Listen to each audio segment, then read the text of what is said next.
জাতীয় প্রেস ক্লাবে জিয়া পরিষদ আয়োজিত ফ্যাসিস্ট খুনি হাসিনার পতন ও জুলাই আগস্ট অভ্যুত্থানে বর্ষপূর্তি শীর্ষক আলোচনা সভা অনুষ্ঠিত হয়েছে। শনিবার দুপুরে জাতীয় প্রেস ক্লাব অডিটোরিয়ামে আয়োজিত আলোচনা সভায় সভাপতির বক্তব্যে জিয়া পরিষদের ভাইস চেয়ারম্যান শফিকুল ইসলাম বলেন, জামায়াত নেতারা দেশের আনাচ কানাচে বিএনপির বিরুদ্ধে বক্তব্য দিচ্ছেন, তবে কারো বিরুদ্ধে কুৎসা নয়, সহনশীল আচরণের মাধ্যমে জনগণকে মুগ্ধ করতে হবে।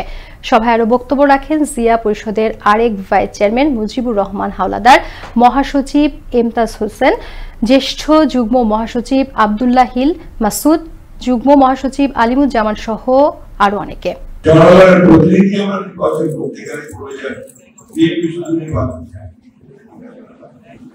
কেন চাই সেদিকে ভালো করবে নির্বাচন না হলে আমি প্রতিনিধি নির্বাচন করবো, প্রতিনিধি নির্বাচিত না হলে পার্লামেন্টে যাবে কি করবে?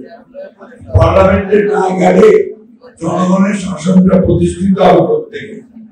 বিশেষ করে আমরা বলতে চেয়েছি, জুলাই আন্দোলনের যে প্রত্যাশা ছিল, আমরা মনে করি সেই প্রত্যাশা কিন্তু পূরণ হয়েছে, কিন্তু যে এর প্রাপ্তি এবং ব্যাপক প্রত্যাশার ভিত্তিতে যে প্রাপ্তি সেটা পূর্ণ হয়নি।